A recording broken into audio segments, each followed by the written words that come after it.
నమస్కారం, నా పేరు బాలా. బీసీఎన్ న్యూస్ కి స్వాగతం. ముందుగా ముఖ్యాంశాలు. చంద్రబాబు పవన్ కళ్యాణ్లపై ముఖ్యమంత్రి జగన్మోహన్ రెడ్డి విమర్శల దాడి. పేదల రాజ్యాన్ని ధ్వంసం చేసేందుకు కూటమి కట్టారని ఆరోపణ. నామినేషన్ల ప్రక్రియకు సిద్ధంగా ఉన్నామన్న అనంతపురం కలెక్టర్ వినోద్ కుమార్. 18 నుంచి 25వ తేదీ వరకు నామినేషన్లు స్వీకరిస్తామని స్పష్టం. కాదిరి నియోజకవర్గంలో మంత్రి పెద్దిరెడ్డి రామచంద్రారెడ్డి ఎన్నికల ప్రచారం. వచ్చే ఎన్నికల్లో జగన్ కు అండగా నిలవాలంటూ పిలుపు. ఉండిలో మాజీ ఎమ్మెల్యే కలవపూడి శివ ఇంటింటి ప్రచారం. నియోజకవర్గ అభివృద్ధికి నన్ను గెలిపించాలంటూ విజ్ఞప్తి. చంద్రబాబు పేరు చెబితే ఒక్క సంక్షేమ పథకం కూడా గుర్తుకు రాదని, వెన్నుపోట్లు మోసాలే గుర్తుకు వస్తాయని ముఖ్యమంత్రి జగన్మోహన్ రెడ్డి పేర్కొన్నారు. పశ్చిమ గోదావరి జిల్లా భీమవరంలో మేమంతా సిద్ధం బస్సు యాత్రలో భాగంగా భారీ బహిరంగ సభను నిర్వహించారు. ఈ సభను ఉద్దేశించి సీఎం జగన్ చంద్రబాబు పవన్ కళ్యాణ్లపై తీవ్ర స్థాయిలో విమర్శలు గుప్పించారు. చంద్రబాబు మోసాలను ప్రశ్నించినందుకే తనపై రాళ్లు వేయించారని అన్నారు. పేదల రాజ్యాన్ని ధ్వంసం చేసేందుకు చంద్రబాబు కూటమి ప్రయత్నం చేస్తుందని, దానిని అడ్డుకునేందుకు ప్రజలే అండగా నిలవాలని జగన్ పిలుపునిచ్చారు. ఈ ఎన్నికలు కేవలం ఎమ్మెల్యేలు, ఎంపీలను ఎన్నుకోవడానికే కాదని పేదల తలరాతలను మార్చేవని పేర్కొన్నారు. పేదలకు చంద్రబాబు మోసాలకు మధ్య జరుగుతున్న ఎన్నికలని పేర్కొన్నారు.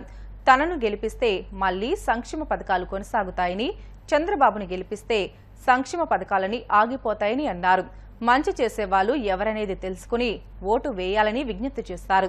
అలాగే పవన్ కళ్యాణ్ ఉద్దేశించి సీఎం జగన్ మాట్లాడుతూ కార్లు మార్చినట్లే భార్యలను మార్చడంతో పాటు నియోజకవర్గాలను కూడా మార్చేస్తారంటూ ఎద్దేవా చేశారు.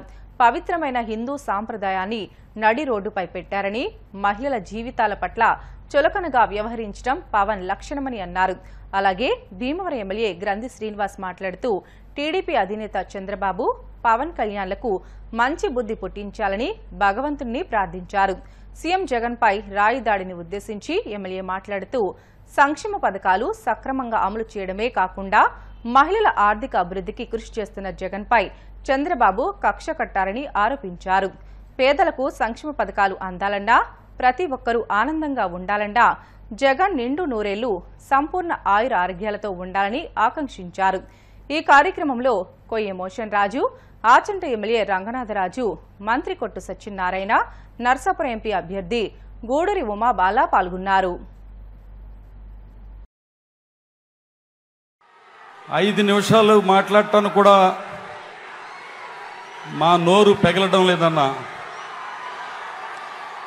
చాలా బాధగా ఉందన్నా.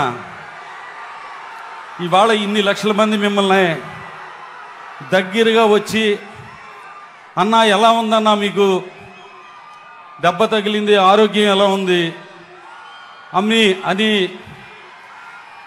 మీ శ్రేయాభిలాషులుగా వాళ్ళందరూ కూడా మీ శ్రేయస్సు కోరి ప్రతి ఒక్కళ్ళు కూడా మిమ్మల్ని చేపట్టుకుని పలకరించాలని ఆప్యాయత అభిమానాలతో వచ్చిన లక్షలాది మంది జనమన్నా అన్న, నీ అభిమానులన్నా వాళ్ళందరూ. ఒక్క అవకాశం ఇయ్యన్నా వాళ్ళందరూ కూడా వచ్చి నీ యోగక్షేమాల కోసం కనుక్కోవడానికి వచ్చిన ఈ అశేష జనం నీ చేయి పట్టుకుని వదలరన్నా. నిజంగా చాలా బాధగా ఉందన్నా. రాజకీయాలు ఇంత దిగజారిపోతాయా అని.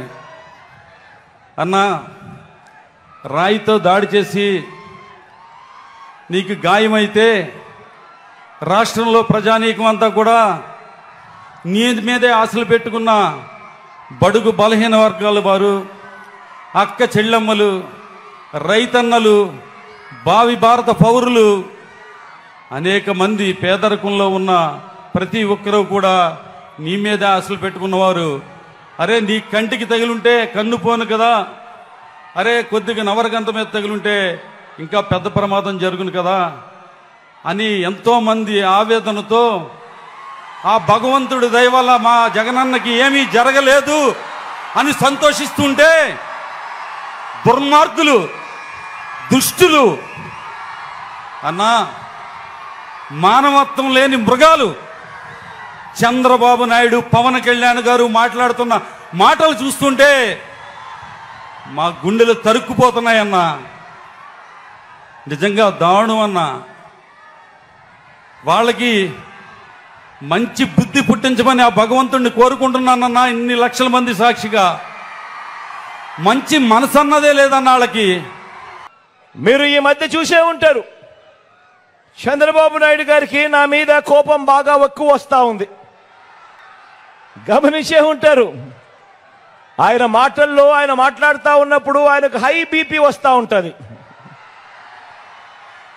గమనించే ఉంటారు, ఏవేవో తిడుతూ ఉంటాడు, శాపనార్థాలు పెడతా ఉంటాడు, నాకేదో అయిపోవాలని కూడా అంటూ ఉంటాడు, కోరుకుంటూ ఉంటాడు. రాళ్ళు వేయండి, అంతం చేయండి అని కూడా పిలుపునిస్తా ఉంటాడు ఈ పెద్ద మనిషి. ఎందుకు అంతగా నా మీద కోప్పడుతున్నాడు అని అంటే మీకు తెలుసా? ఎందుకంటే నేను చంద్రబాబును అడగకూడని ప్రశ్న అడిగా. బాబు బాబు, చెరువులో కొంగ మాదిరిగా చేపలను తినేందుకు ఎదురు చూస్తూ ఇంకో పక్క జపం చేస్తా ఉన్నట్టుగా నటిస్తావెందుకయ్యా కొంగ కొంగ జపాలు చేస్తూ అని అడిగా. ఇలా అడగడం తప్ప? అడగడం తప్పవా? అడగడం తప్ప తమ్ముడు?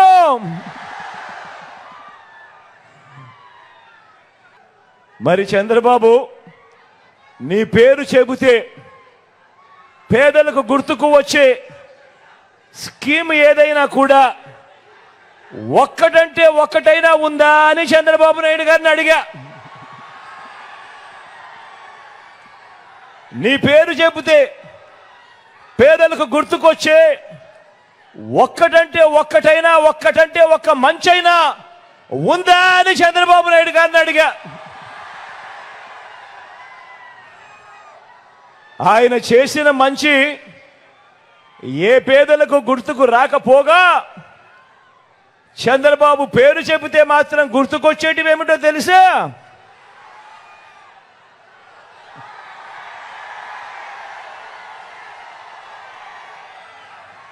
వెన్నుపోట్లు, మోసం, దగా, అబద్ధాలు, కుట్రలు, ఇవి మాత్రం చంద్రబాబు పేరు చెబితే ఎవరికైనా కూడా గుర్తుకొచ్చేటివి. అదే మాదిరిగా దత్తపుత్ర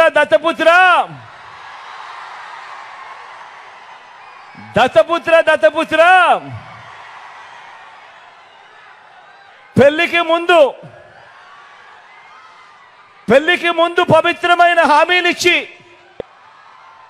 పిల్లలను పుట్టించి పెళ్లి కాగానే 4 ఏళ్లకు ఒకసారి 5 ఏళ్లకు ఒకసారి కార్లు మార్చేసినట్టుగా భార్యలను వదిలేసి ఇప్పుడు నియోజకవర్గాల్ని కూడా అలవోకగా వదిలేస్తా ఉన్నావు. ఏం మనిషివయ్యా నువ్వు అని చెప్పి ఆయనను అడిగా. అందుకే దత్తపుత్రుల్లో కూడా ఈ మధ్య కాలంలో బీపీ బాగా కనిపిస్తా ఉంటది. అయ్యా దత్తపుత్ర, ఒకసారి చేస్తే పొరపాటు, మళ్ళీ చేస్తే దాన్ని అలవాటు అంటారయ్యా దత్తపుత్ర. పవిత్రమైన సాంప్రదాయాన్ని నడి రోడ్డు మీదకి తీసుకురావడము, ఆడవాళ్ళ జీవితాలను చులకనగా చూపించడము ఘోరమైన తప్పు కాదా అని అడుగుతా ఉన్నాను. ఇది నేను అడిగితే తప్పు అట. నిన్ను చూసి ఇదే తప్పు ప్రతి ఒక్కరూ కూడా చేయడం మొదలు పెడితే, ఇలా 5 ఏళ్లకు ఒకసారి 4 ఏళ్లకు ఒకసారి భార్యలను మార్చడం మొదలు పెడితే అక్క చెల్లెమ్మల బ్రతుకులేం కావాలి అని కనీసం ఆలోచన కూడా చేయని ఈ పెద్ద మనిషిని నువ్వు చేస్తా ఉన్నది తప్పు కదయా అని అంటే చాలు, ఆ పెద్ద మనిషిలో కూడా బీపీ విపరీతంగా పెరిగిపోతుంది. ఇలా ఇలా ఇలా ఊగిపోతా ఉంటాడు. చేతులు ఊపేస్తాడు, కాళ్ళు ఊపేస్తాడు, తల ఊపేస్తాడు, అన్ని ఊపేస్తాడు. ఆయన బీపీని అసలు తట్టుకోలేము. మరి మోసం చేసే బాబు మార్కు రాజకీయం ఎలా ఉంటుందో, మరి మోసం చేసే చంద్రబాబు మార్కు రాజకీయం ఎలా ఉంటుందో, రొయ్యకు మీసం, బాబుకు మోసం పుట్టుకతోనే ఎలా వచ్చాయో మనమంతా ఈ భీమవరంలో తేల్చేద్దామా? 58 నెలల మన పాలనలో మనం చేసిన ఇంటింటి అభివృద్ధి మన ప్రోగ్రెస్ కార్డ్ అయితే, అందరినీ మోసం చేయటం, నమ్మితే నట్టేయటం, ముంచటం చంద్రబాబు ట్రాక్ రికార్డు. సార్వత్రిక ఎన్నికల నామినేషన్ల పర్వానికి సర్వం సిద్దంగా ఉన్నామని ఎన్నికల సంఘం మార్గదర్శకాల ప్రకారం ప్రతి అంశాన్ని నిశితంగా పరిశీలిస్తామని అనంతపురం కలెక్టర్ జిల్లా ఎన్నికల అధికారి వినోద్ కుమార్ పేర్కొన్నారు. కలెక్టరేట్లో జేసీ కేతన్ గార్గ్, నగర కమిషనర్ స్వరూప్, అనంత పార్లమెంట్ నియోజకవర్గ సహాయ ఆర్ఓ రమేష్ రెడ్డితో కలిసి మీడియాతో మాట్లాడుతూ ఈ నెల 18 నుంచి 25వ తేదీ వరకు నామినేషన్ పత్రాల స్వీకరణ ఉంటుందని అన్నారు. ఒక్కో అభ్యర్థి గరిష్టంగా 4 సెట్ల పత్రాలను దాఖలు చేయవచ్చని, 2 అసెంబ్లీ నియోజకవర్గాలకు మించి పోటీ చేయడానికి వీల్లేదని అన్నారు.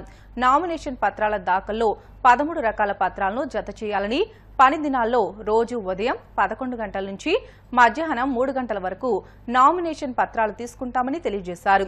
నిమిషం ఆలస్యమైన డిజిటల్ లాక్ పడుతుందని, నేరుగా నామినేషన్ వేయలేకపోతే సువిధా పోర్టల్ను వినియోగించుకోవచ్చునని సూచించారు.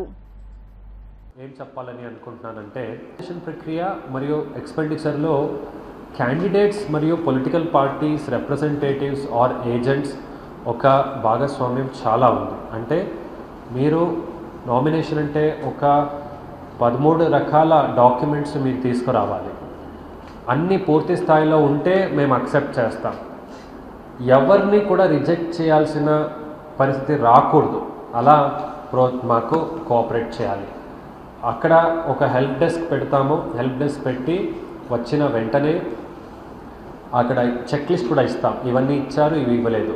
ఇక్కడే కాదు, అన్నీ 8-6 కాన్స్టిట్యున్సీ అంటే అసెంబ్లీ సెగ్మెంట్లో కూడా అసెంబ్లీ కాన్స్టిట్యున్సీ అలా చేస్తూ ఉన్నాం.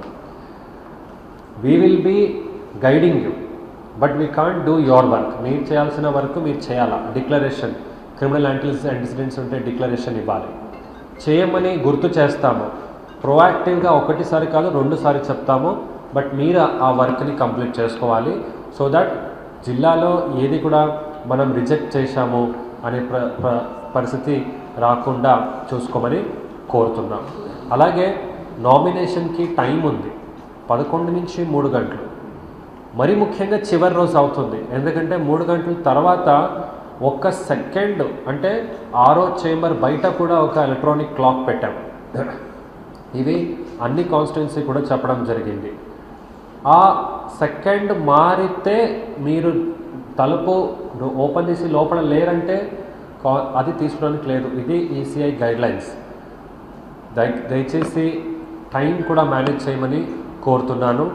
అలాగే ఈ ముహూర్తము అలా కూడా చూసి వచ్చేవారు ఉంటారు. బట్ ఈ టైంని జాగ్రత్తగా చూసుకోమని, ఎందుకంటే కరెక్ట్ 3 o'clock అయినప్పుడు చివరి రోజు మరి ముఖ్యంగా 6 లేచి వెళ్ళిపోతారు. That is the guideline. Expenditure కూడా వచ్చినప్పుడు ఏంటంటే చాలా రకరకాల రిజిస్టర్స్ ఉన్నాయి. అవి రెగ్యులర్గా ఎవరో ఒకరు నింపుతూ ఉండాలి. మన అధికారులు కూడా బృందాలు కూడా ఉంటాయి, మీ వెనుకబడి ఉంటారు. వారు కూడా బుక్ చేస్తూ ఉంటారు. బుక్ చేసినప్పుడు మీకు నోటీస్ ఇస్తారు. మీకు తర్వాత మార్పులు చేర్పులు లేదండి, ఇది ఇట్లా కాదు, ఇది మాకు సంబంధించింది కాదు, ఇది యూ వాంట్ సమ్ కరెక్షన్స్. అక్కడ కూడా ఈ సమన్వయం అంటే cooperation from your side is very very important. బెటర్ల షార్ట్ బ్రేక్ తీసుకుందాం. Stay with us.